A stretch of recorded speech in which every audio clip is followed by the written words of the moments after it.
Setelah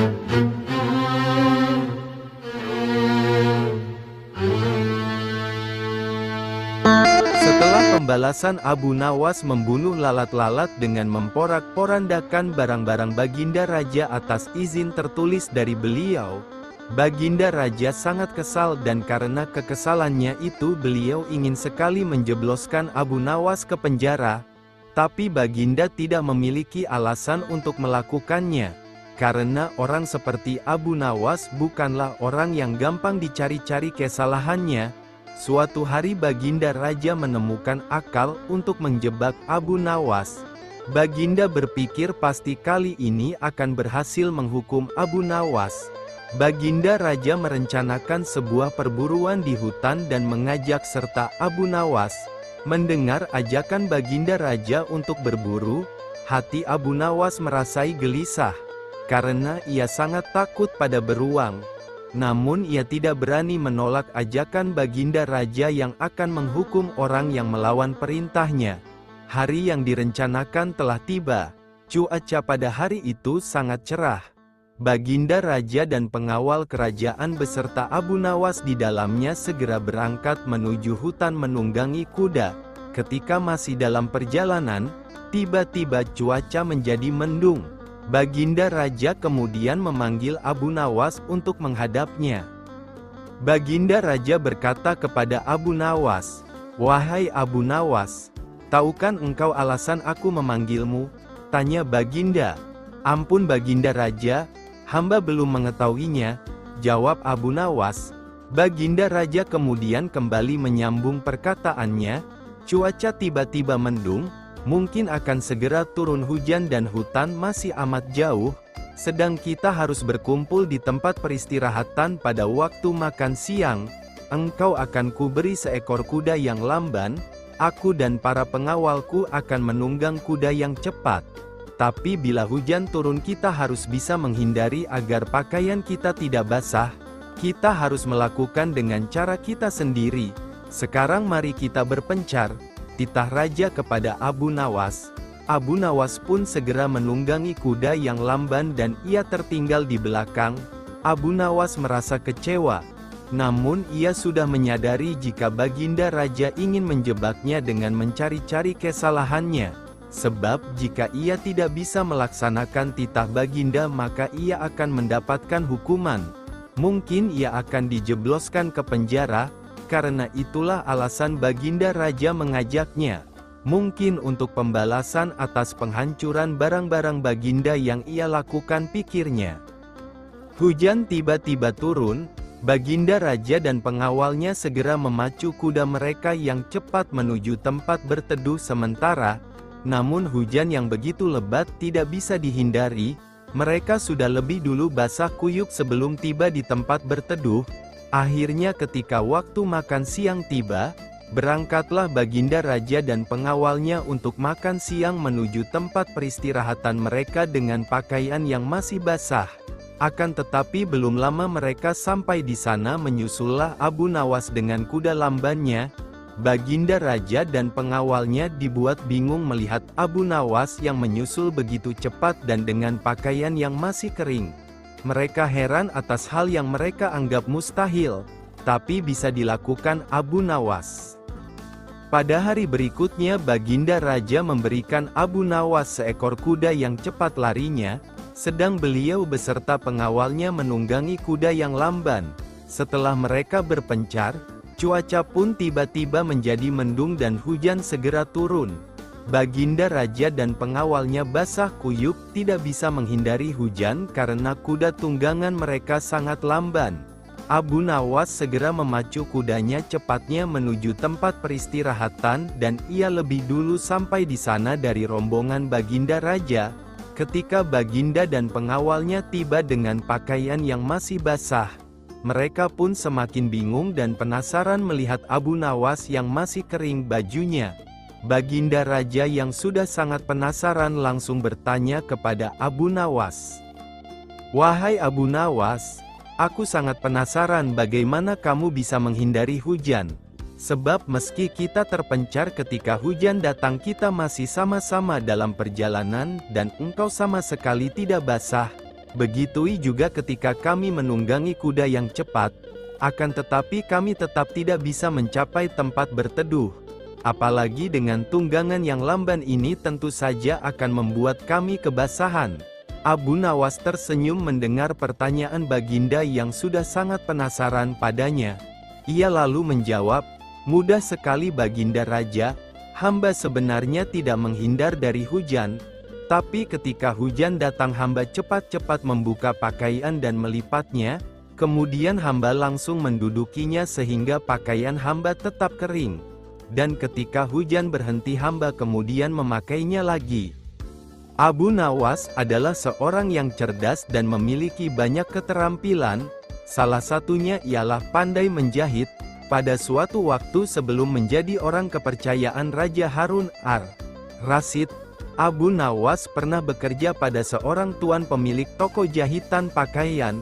Abu Nawas adalah pekerja keras, ulet serta rajin, sehingga ia sangat mudah dipercayakan oleh tuan majikannya, sehingga ia dianggap pekerja teladan di tempat kerjanya. Akan tetapi, tuan tempat Abu Nawas bekerja itu sangat pelit. Tuan itu tidak pernah memberikan bonus atau perhatian meski Abu Nawas adalah karyawan teladan dan rajin bekerja. Tuan majikan Abu Nawas sering membawakan banyak makanan ke tempat kerja, tetapi hanya untuk dimakan sendiri saja dan tidak pernah mau membagikan sedikit untuk pekerja-pekerjanya. Hal inilah yang lama-kelamaan membuat Abu Nawas menjadi jengkel atas sikap pelit tuannya. Suatu hari, tuan majikan Abu Nawas datang dengan membawa satu kendi madu. Melihat majikannya datang dengan membawa sebuah kendi, Abu Nawas langsung menghampirinya dan berkata, "Tuan, untuk apa kendi itu? Bolehkah aku meminta isinya?" tanya Abu Nawas mengharap. Karena khawatir Abu Nawas akan meminum madunya, si tuan pun terpaksa membohongi Abu Nawas dengan mengatakan, "Wahai Abu Nawas, kendi ini berisi racun dan aku tidak mau nanti kamu mati karena meminumnya." Jawab majikannya. Abu Nawas hanya mengangguk. Ia mengetahui jika tuannya itu berbohong. Ia juga mengetahui jika isi kendi itu adalah madu yang nikmat, karena aromanya sempat tercium olehnya. Ia pun mulai memutar otak. Tidak seberapa lama setelah itu, tuan majikan tempat Abu Nawas bekerja pergi untuk suatu keperluan. Karena merasa aman dari gangguan Abu Nawas, ia pun meninggalkan kendi berisi madu itu begitu saja di atas mejanya. Abu Nawas tidak membuang-buang kesempatan itu. Ia pun berusaha menjual sepotong pakaian dan kemudian membeli sebungkus roti yang akan dimakan dengan madu tuannya itu.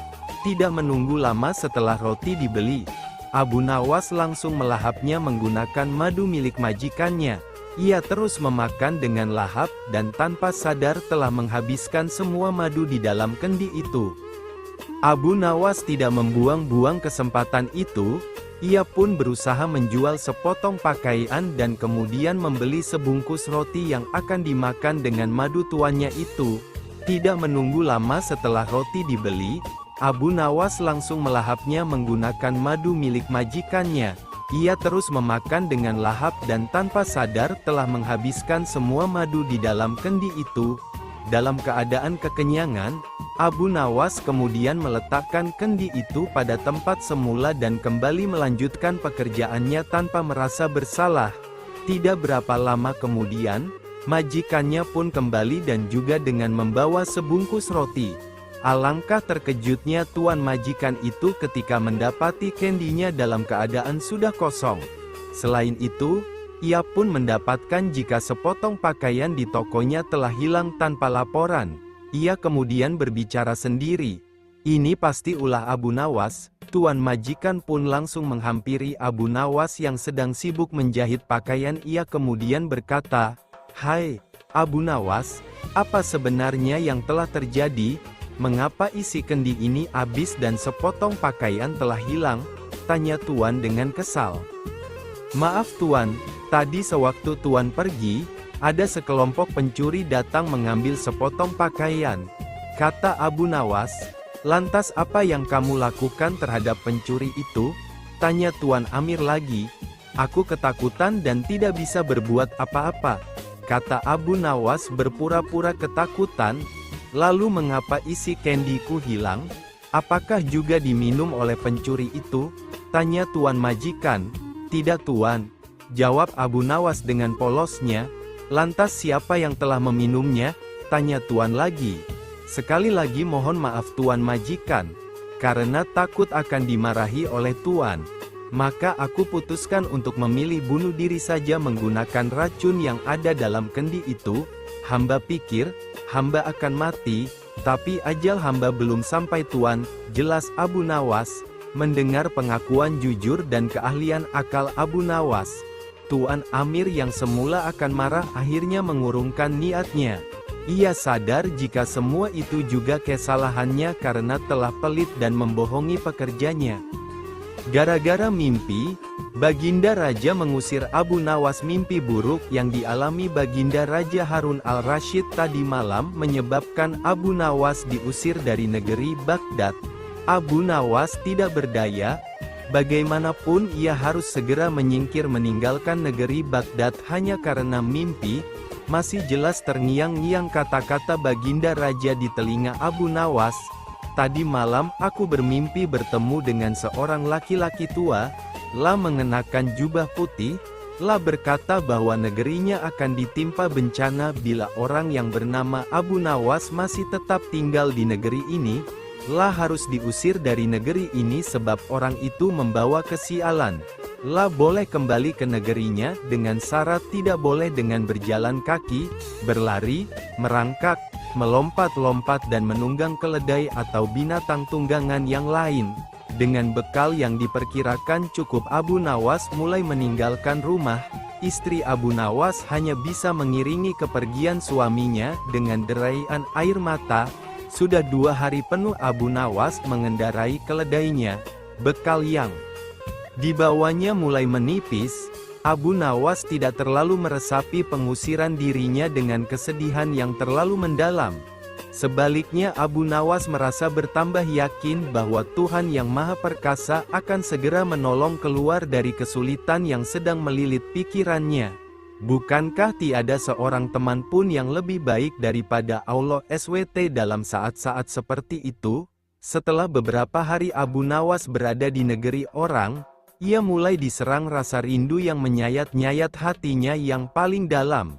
Rasa rindu itu makin lama makin menderu-deru, sulit untuk dibendung. Memang, tak ada jalan keluar yang lebih baik daripada berpikir. Tetapi dengan akal, apakah ia harus melepaskan diri? Begitu tanya Abu Nawas dalam hati. Apakah aku akan meminta bantuan orang lain dengan cara menggendongku dari negeri ini sampai ke istana Baginda? Tidak, tidak akan ada seorang pun yang sanggup melakukannya. Aku harus bisa menolong diriku sendiri tanpa melibatkan orang lain. Pada hari ke-19 Abu Nawas menemukan cara lain yang tidak termasuk larangan Baginda Raja Harun al-Rasyid. Setelah segala sesuatunya dipersiapkan, Abu Nawas berangkat menuju ke negerinya sendiri. Perasaan rindu dan senang menggumpal menjadi satu. Kerinduan yang selama ini melecut-lecut semakin menggila karena Abu Nawas tahu sudah semakin dekat dengan kampung halaman. Mengetahui Abu Nawas bisa pulang kembali, penduduk negeri gembira.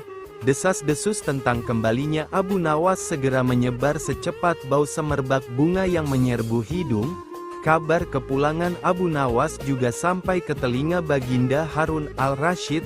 Baginda juga merasa gembira mendengar berita itu, tetapi dengan alasan yang sama sekali berbeda. Rakyat gembira melihat Abu Nawas pulang kembali, karena mereka mencintainya. Sedangkan Baginda Raja gembira mendengar Abu Nawas pulang kembali karena beliau merasa yakin kali ini pasti Abu Nawas tidak akan bisa mengelak dari hukuman. Namun Baginda amat kecewa dan merasa terpukul melihat cara Abu Nawas pulang ke negerinya. Baginda sama sekali tidak pernah membayangkan kalau Abu Nawas ternyata bergelayut di bawah perut keledai. Sehingga Abu Nawas terlepas dari sanksi hukuman yang akan dijatuhkan karena memang tidak bisa dikatakan telah melanggar larangan Baginda Raja. karena Abu Nawas tidak mengendarai terima hadiah usai menghina raja. Konon di zaman Raja Harun al-Rasyid sebelum ada yang namanya toilet, yang ada hanya sungai untuk buang hajat. Suatu ketika sang raja merasa perutnya sedang sakit dan sudah tidak bisa lagi untuk diajak kompromi. Seketika itu juga raja meminta para pengawal untuk mendampinginya ke sungai demi menuntaskan hajatnya. Kebetulan sungai di situ mengalir ke arah selatan. Sudah menjadi kebiasaan di kalangan masyarakat, jika sang raja sedang buang hajat di sungai, maka rakyat dilarang keras buang hajat di sebelah utaranya raja, karena dikhawatirkan kotoran tersebut akan mengalir ke arah selatan dan mengenai badan sang raja. Bagi yang melanggar, maka akan mendapatkan hukuman berat dari sang raja. Namun kali ini, peraturan tersebut tidak diindahkan oleh Abu Nawas. Abu Nawas dengan santainya juga ikut buang hajat di sebelah utara agak jauh dari sang raja. Di saat asyik buang hajat, tiba-tiba saja ada suatu benda yang menyenggol pantat raja. Tanpa berpikir panjang, benda tersebut langsung dipegang dan dilihat oleh sang raja. Dan alangkah kagetnya, ternyata benda tersebut adalah kotoran manusia. Kontan saja hal itu membuat sang raja naik pitam. Dan seketika itu juga raja menyuruh para pengawalnya untuk menelusuri sungai di belahan utara dan menangkap orang yang buang hajat. Benar saja, di sebelah utara agak jauh dari posisi sang raja terlihat sosok Abu Nawas sedang buang hajat dengan santainya. Saat itu juga para pengawal langsung menangkap dan membawanya ke hadapan raja untuk dihukum. Ketika di hadapan raja, Abu Nawas memprotes pada raja kenapa dia ditangkap dan akan dihukum. Raja pun menjawab bahwa perbuatan Abu Nawas itu telah melecehkan privasinya dan menginjak-injak harga dirinya sebagai raja. Kamu memang tidak punya tata krama. Berani-beraninya kamu buang hajat di sebelah utaraku sehingga kotoranmu mengenai badanku. Kini kamu harus menerima hukuman dariku, bentak sang raja. Maaf, tunggu sebentar wahai raja, sela Abu Nawas. Ada apa? Kali ini tidak ada lagi ampunan bagimu Abu Nawas, sahut sang raja geram. Tunggu sebentar, tolong beri saya kesempatan untuk menjelaskannya. Saya melakukan itu semua karena saya sangat menghargai engkau wahai raja, kata Abu Nawas. Mendengar hal itu, Raja Harun al-Rasyid langsung sedikit tertegun dengan apa yang disampaikan oleh Abu Nawas. Perbuatan seperti itu kamu bilang malah menghormati aku? Tanya raja keheranan. Begini raja, selama ini jika raja tengah mengadakan perjalanan dengan rakyat atau bersama pengawal, tidak ada satupun dari rakyat atau pengawal yang berani mendahului jalannya raja. Begitu juga dengan saya, ketika saya ikut rombongan raja. Posisi ketika berjalan tidak berani mendahului raja. Itu saya lakukan karena saya menjaga tata krama dan sopan santun kepada raja, bela Abu Nawas. Ya bagus, tapi apa hubungannya dengan perbuatanmu sekarang ini? Tanya raja. Begini raja, saya menghormati engkau tidak setengah-setengah. Ketika saya buang hajat, saya memilih di sebelah utara raja dan hal ini saya lakukan karena saya khawatir jika di sebelah selatan raja, maka nanti kotoran saya tidak sopan kepada.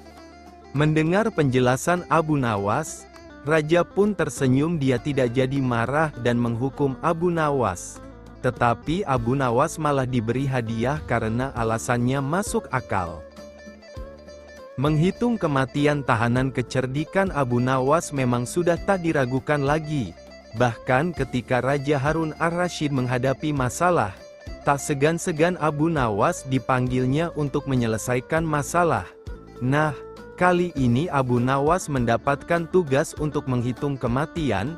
Bagaimana cara Abu Nawas menghitungnya? Berikut kisahnya. Suatu hari, di negeri 1001 malam, Baghdad, digelarlah acara hajatan besar. Sang Raja Harun al-Rasyid pun berniat merayakan pesta ulang tahun kerajaan bersama-sama dengan seluruh rakyatnya. Pada hari yang telah ditunggu tiba, Rakyat Baghdad dikumpulkan di depan pendapa istana. Raja Harun sang penguasa berdiri dan berkata, "Wahai rakyatku yang tercinta, hari ini kita mengadakan pesta ulang tahun kerajaan. Aku akan memberi hadiah kepada para fakir miskin. Aku juga akan memberikan pengampunan kepada para tahanan di penjara dengan mengurangi hukuman menjadi setengah dari sisa hukumannya," seru Baginda kepada rakyatnya, memberi keringanan hukuman pada tahanan. Mendengar ucapan sang raja, tentu saja rakyat Baghdad bersukaria. Mereka segera berpesta bersama dan menyantap aneka makanan yang telah disediakan. Tak berapa lama kemudian, para pengawal istana membagi-bagikan hadiah kepada fakir miskin. Setelah dipastikan seluruh rakyatnya yang fakir miskin mendapatkan hadiah, raja pun memanggil para tahanan-tahanan. Pertama yang mendapatkan kesempatan adalah bernama Sofyan. "Sofyan, berapa tahun hukumanmu?" tanya Baginda. "2 tahun Baginda," jawab Sofyan. "Sudah berapa tahun yang kamu jalani?" tanya Baginda lagi. "1 tahun Baginda," jawab Sofyan. "Kalau begitu, sisa hukumanmu yang 1 tahun aku kurangi menjadi setengah tahun sehingga hukumanmu tinggal 6 bulan saja," tegas Baginda. Selanjutnya, dipanggillah Ali. "Berapa tahun hukumanmu Ali?" tanya Baginda. Dengan nada yang sedih, Ali menjawab, "Mohon ampun Baginda, hamba dihukum seumur hidup," jawab Ali. Mendengar jawaban Ali tersebut, Baginda menjadi bingung harus menjawab apa untuk mengurangi hukuman Ali. Di tengah kebingungannya, raja yang terkenal bijaksana ini teringat dengan Abu Nawas. Akhirnya, dipanggillah Abu Nawas. Tak berapa lama kemudian, Abu Nawas yang turut serta dalam pesta ulang tahun kerajaan menghampiri sang raja yang sedang kebingungan itu. "Abu Nawas, aku ada masalah mengenai hadiah pengampunan bagi Ali. Dia dihukum seumur hidup, sedangkan aku berjanji akan memberikan pengampunan setengah dari sisa hukumannya. Padahal aku tidak tahu sampai umur berapa Ali akan hidup.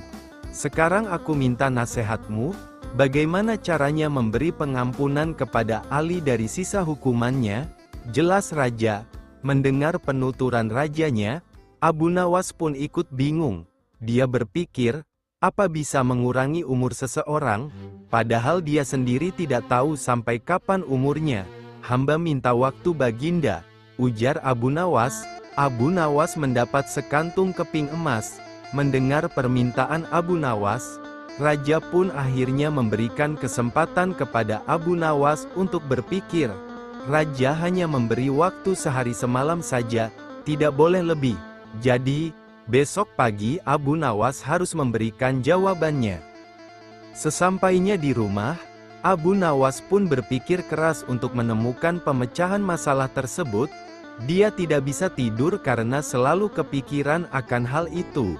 Namun, selang beberapa waktu, tampaklah senyuman di bibir Abu Nawas. Pertanda solusi telah ditemukan. Abu Nawas pun malam itu segera masuk ke kamar untuk tidur dengan nyenyak. Pada pagi-pagi sekali, Abu Nawas telah bangun. Setelah mandi dan sarapan, dia pun pergi menghadap raja. Setelah berpamitan dengan istrinya, "Hamba sudah mendapatkan cara untuk memecahkan masalah si Ali. Baginda, begini Baginda, sebaiknya si Ali ini berada di luar penjara dan bisa bebas selama 1 hari. Lalu pada esoknya, dia dimasukkan lagi ke dalam penjara selama 1 hari pula. Lusa juga demikian, sehari bebas, sehari di penjara, begitu berlangsung terus selama umur si Ali itu."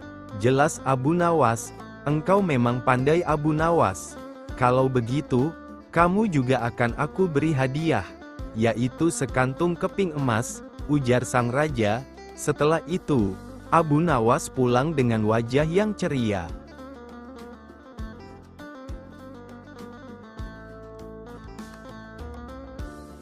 Raja minta mahkota dari surga pada hari itu. Tidak seperti biasanya Baginda Raja tiba-tiba ingin menyamar menjadi rakyat biasa. Beliau ingin menyaksikan kehidupan di luar istana tanpa diketahui oleh siapapun, termasuk istri dan anaknya. Raja pun akhirnya keluar istana dengan berpakaian ala kadarnya layaknya seorang dari rakyat jelata. Nah, dalam perjalanan tersebut, beliau melihat kerumunan orang yang sedang mendengarkan ceramah. Setelah Baginda mendekat, benar juga perkiraannya kalau ada seorang ulama sedang menyampaikan petuah mengenai alam barzah. Tanpa disadari siapapun, tiba-tiba ada seorang yang datang dan bergabung di situ. Orang tersebut langsung melontar pertanyaan kepada sang ulama. Kami telah menyaksikan orang kafir pada suatu waktu dan mengintip kuburnya. Akan tetapi kami tiada mendengar mereka berteriak dan tidak pula melihat penyiksaan-penyiksaan yang katanya sedang dialaminya. Maka bagaimana cara membenarkan sesuatu yang tidak sesuai dengan yang dilihat mata?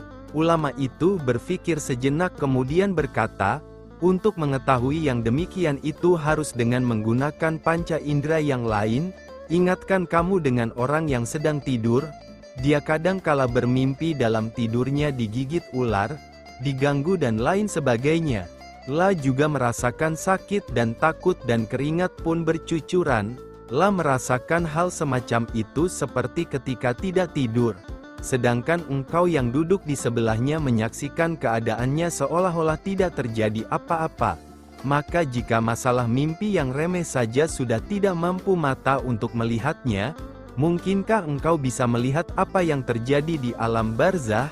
Baginda Raja tertegun dengan penjelasan ulama itu. Ulama itu melanjutkan kuliahnya dengan alam akhirat. Dikatakan bahwa di surga tersedia hal-hal yang amat disukai nafsu, termasuk benda-benda. Salah satu benda itu adalah mahkota yang amat luar biasa indahnya dan tak ada yang lebih indah barang-barang di surga karena barangnya terbuat dari cahaya. Saking indahnya maka satu mahkota jauh lebih baik dari dunia dan isinya. Baginda Raja terkesan, dan beliau pulang kembali ke istana karena sudah tidak sabar lagi untuk menguji kemampuan Abu Nawas. Abu Nawas pun dipanggil menghadap. Aku menginginkan engkau sekarang juga berangkat ke surga kemudian bawakan aku sebuah mahkota dari surga yang katanya tercipta dari cahaya itu. Apakah engkau sanggup Abu Nawas? Sanggup Paduka yang mulia, jawab Abu Nawas. Tetapi Baginda harus menyanggupi pula salah satu syarat yang akan hamba ajukan, pinta Abu Nawas. Sebutkan syarat itu, kata Baginda. Hamba mohon Baginda menyediakan pintunya agar hamba bisa memasukinya. Kata Abu Nawas. Pintu apa? Tanya Baginda. Pintu alam akhirat, jawab Abu Nawas. Apa itu? Tanya Baginda lagi. Kiamat, wahai Paduka yang mulia. Masing-masing alam mempunyai pintu. Pintu alam dunia adalah liang peranakan ibu. Pintu alam barzah adalah kematian. Pintu alam akhirat adalah kiamat. Surga berada di alam akhirat. Bila Baginda masih tetap menghendaki hamba mengambilkan sebuah mahkota di surga, maka dunia harus kiamat terlebih dahulu, jelas Abu Nawas. Mendengar penjelasan Abu Nawas tersebut, Raja terdiam. Dan di sela-sela kebingungan Baginda Raja Harun al-Rasyid tersebut, Abu Nawas bertanya lagi, masihkah Baginda menginginkan mahkota dari surga? Tanya Abu Nawas. Baginda Raja tidak menjawab. Beliau terdiam 1000 bahasa. Sejenak kemudian Abu Nawas pun mohon diri karena Abu Nawas sudah tahu jawaban dari Baginda Raja. Abu Nawas ternyata perenang yang tangguh.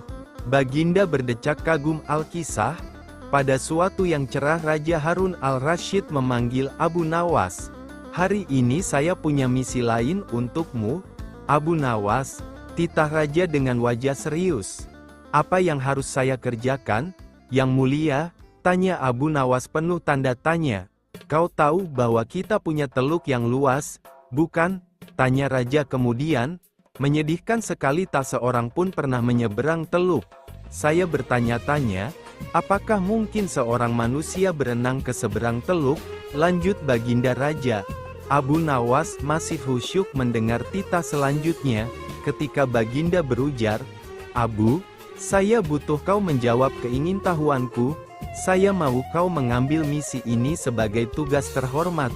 Titah raja akhirnya, "Tuan, saya bukan seorang perenang yang baik," gila Abu Nawas dengan wajah pucat. "Saya tahu," ucap Baginda mendesak. "Tapi setiap orang mengetahui kalau kau adalah pria terpintar di negeri ini, kau harus dapat mengerjakan tugas ini," kata raja dengan nada memaksa. Abu Nawas tidak bisa berkutik. Dia tergagap. Kemudian dengan sangat terpaksa dia berujar, "Ya, saya akan mengerjakannya, Yang Mulia." Pertemuan selesai.